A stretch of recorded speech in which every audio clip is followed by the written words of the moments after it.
let's introduce, or let's move on to our battle number 6. We see the Goldenrod, Gholdengos, and the Tapu Bullies here. Let's get into the first team. We see the Goldenrod, Gholdengos, led by Mars, playing for Goodwill. Currently third place at 7-1, getting their first and only loss so far to the Mythical Mermaids, looking to keep up that streak here. The OU Pokemon, being that Torkoal at 3-7, might not have the knockouts that it should, or might not have many knockouts to its name at all, but it doesn't need knockouts. It's just there to set up the sun for the rest of this team. The Roaring Moon at 11-5. This, again, another, I should say, to have two Pokemon have 10 plus KOs, pretty darn good. The Slithering at 10-4, and the Sandy Shocks at 5-3. Two Pokemon at 11 knockouts and 10 knockouts. Fantastic team here. We see the RU Pokemon here being the Porygon 2 at 6-1. The Porygon has finally fallen a couple weeks ago and made me happy because I have a personal vendetta against Porygon after losing to it. We also see the Iron Thorns at 0-2 and the Brute Bonnet at 3-0. A lot of Paradox Mons on this team, and it has been playing it very well here. The NU Pokemon, we see the Hitmonlee, who is at 0-1, who was brought for the first time, I think it was last week, and it got smacked out of existence, unfortunately. We see the Magmortar is at 1-2, and the Vileplume at 7-3. The Magmortar and the Vileplume each able to get benefits from the sun that the Torkoal is able to set up as well. We see the PU Pokemon on this team being the Shuckle, who was the meme of the PCL, but now it just hasn't even been brought. I'm surprised. We see the Wobbuffet is at 1-1, the Jellicent at 0-0, Raticate at 0-0 as well. Raticate has not been brought. Jellicent has been brought, but didn't get a knockout. I think is what happened. I don't know. My brain is starting to not work. But let's move on and introduce their opponents who will be putting up a good fight. We see the Tapu Bullies, led by Zekrom on 365, playing for Doctors Without Borders, currently 7th place at 4-4. Another team who has had its ups and downs, but even the down moments have been strong and have fought, even if they lost. Definitely a team to be terrified of. We see the Ferrothorn at 3-5, and Pokemon that doesn't have too many knockouts, but it doesn't need it. It's just there to be chonky and annoying. The Hisuian Arcanine, though, another Pokemon here with the 10 plus knockouts at 12-6. Arcanine just, he's a good boy. He's a good doggo. That's all I can say about him. The UU Pokemon of this team with the Nidoking at 8-6, and the Hawlucha with an even 2-2. Hawlucha with its unburdened ability is just absolutely terrifying. And we see this team playing really well around that ability too. Especially like even against me, like dang, I was hard predicted. The RU Pokemon, the Porygon Z is only at 0-1. Unfortunately, only been brought once and just hasn't been brought yet, or hasn't been brought since. I do hope to see Porygon Z again at some point. I feel better about Porygon Z than I do about Porygon 2, so yeah. The Incineroar, though, is at 1-3, and the Reuniclus at 3-1. A really chonky Pokemon that can just hurt, survive, and pain. The NU Pokemon in this team, we see the Starmie at 0-1, Lurantis at 1-2, and the Scyther at 0-2. I forgot who I was going to talk about. I was going to say something about each of the Pokemon, but then I just forgot about anything. So anyway, I'll just move on. The PU Pokemon, we see the Comfey, which is only at 4-5, but I believe the Comfey sweep is coming, and nobody's prepared for it. I'm ready to see this Comfey pop off. And get the 6-0 sweep that it deserves. The Pikachu is at an even 3-3. The Kofagrigus and the Sharon have not been brought yet. Sharon was not traded. I think you made an offer, but it didn't end up getting traded, correct?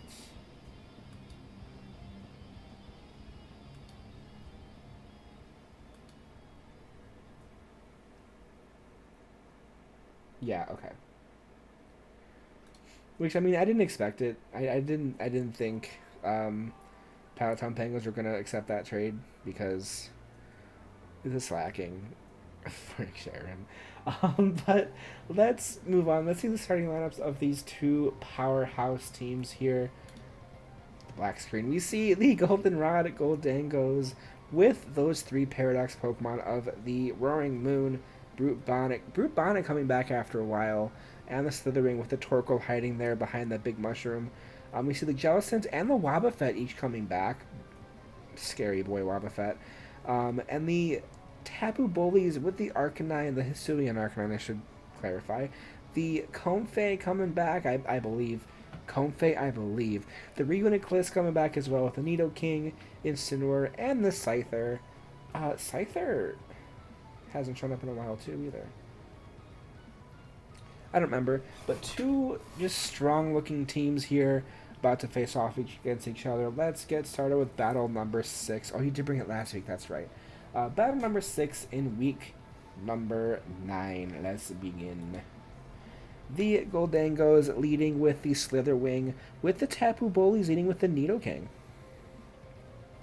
The immediate Earthquake from the Slitherwing just deletes the Nidoking, unfortunately, with a Scyther coming in to replace the fallen Nidoking.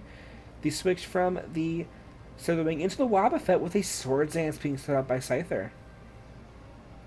The Bug Bite is able to connect and one-shot the Wobbuffet. Wobbuffet down. Torkoal then comes in. The U-turn critting the Torkoal and doing some good damage as it switches out into the Hisuian Arcanine. Dog is zooming. A yawn, though, to try to make the zoomy dog try to go to sleep. The switch into the Reuniclus, though, to stop it from sleeping, to get hit by the Earth Power, to do a little bit of damage to this to the Chonkage. Just the Chonky man. Brute Bonnet switching in to replace the Torkoal with the attack being boosted and the Reflect being set up by the Reuniclus. But the Spore is going to land. The Spore, of course, is legal because the dog did not actually fall asleep, but the Reuniclus is now asleep. The Reuniclus switches out into the Incineroar, so no more sleeping from the Brute Bonnet. The Bullet Seed connecting and hitting 4 times. A good predict from the Tapu Bullies here. The Brute Bonnet switching into the Jellicent, though, with a Fake Out. The Fake Out, another really good prediction from the Goldenrod Gholdengos. Immediate switch from the Jellicent into the Roaring Moon, though, with a knockoff, knocking the nothing. It used its booster energy. The Earthquake connecting to the Incineroar, with the Incineroar going for the Parting Shot to lower the attack and special attack of the Roaring Moon, with Comfey coming in with and the Jellicent replacing the Roaring Moon, going for a Draining Kiss, doing a little bit of damage. Comfey immediately switches into the Chonkin Man with a Will-O-Wisp. Of course, Will-O-Wisp is not going to connect because of the sleep of the Reuniclus, but the Hex is going to connect and do so much damage. The Reuniclus still waking up and going for another Reflect here. The switch from the Jellicent back into the Brute Bonnet, though, with the switch from the Scyther, from the Reuniclus into the Scyther. The U-turn is able to just delete this Brute Bonnet right away. Scyther switching in back into the Chonky Reuniclus with the Torkoal replacing the Brute Bonnet. The Signal Beam doing some good damage here and getting the Confusion. And Torkoal hitting itself in Confusion. We've seen that we've seen that happen to this Torkoal many times this season so far. Torkoal switches out into the Jellicent with the Reuniclus going for the recover to get it back to full HP. Reuniclus then switches back out into the Scyther. With the Will-O-Wisp connecting now, this is going to actually hurt the Scyther a lot because it is reliant on its physical attack. U-turn is going to do just very little damage to this Jellicent with the Scyther switching out into that Comfey. And the Hex doing some decent, not really decent, doing a little bit of chip damage here. The Aromatherapy, though, is going to cure the burn of the Scyther, but the Will-O-Wisp is going to connect to this Comfey.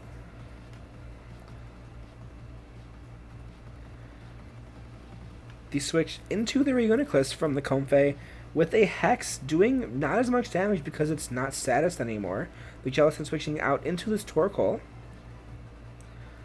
with a switch from the Reuniclus into the Incineroar and dropping the attack from the Intimidate ability.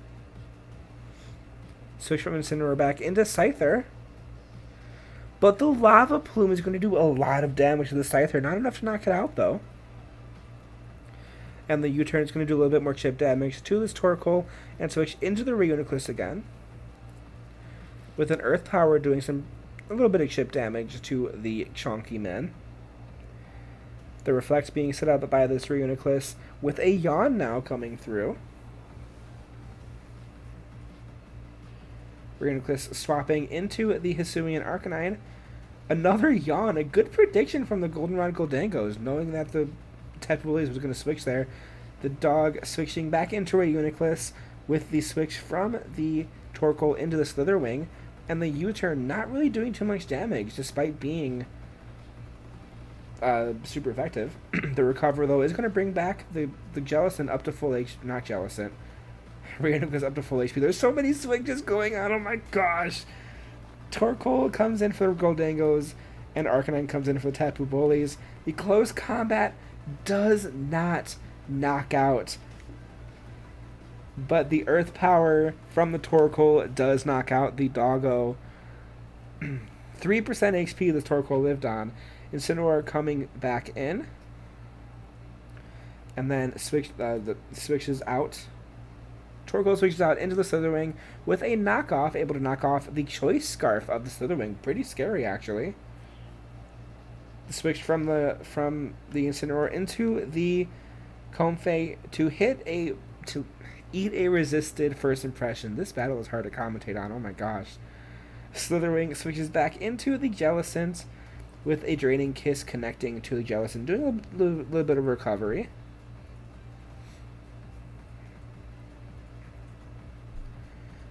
Aromatherapy is going to cure the burn of the Comfey, and the Hex is going to make it survive another hit.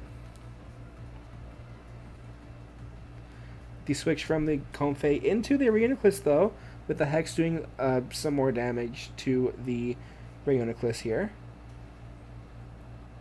And the Will-O-Wisp is going to miss, with a Calm Mind now being set up from the Reuniclus.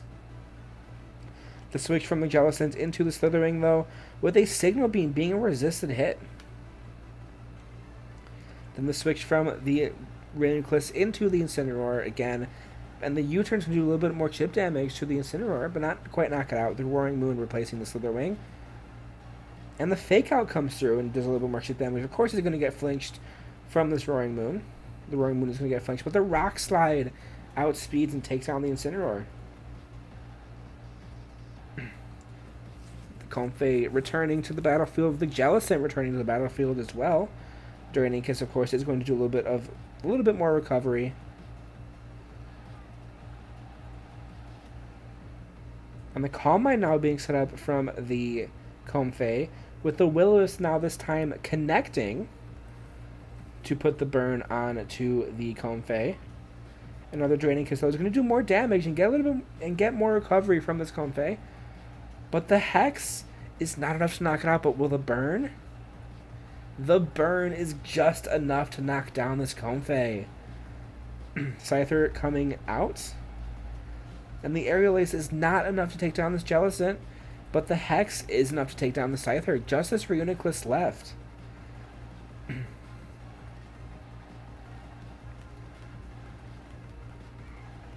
And the Will-O-Wisp is going to connect, so every time the Hex connects, it's going to do a lot of damage. But the Calm Mind is going to boost the special defense of this Reuniclus, so hopefully it doesn't get the immediate knockout. The Pain Split from the Jellicent, though, is going to bring it both neutral, with the Reflect now being set up from this Reuniclus. And now the Hex, not quite enough to take it down, and the Signal Beam doing barely anything. It looks like this Jellicent is in a really good position to finish off this match here. As it does, the Hex connecting and taking down Reuniclus. An almost 50-turn battle to leave the Goldenrod Gholdengos as the winner.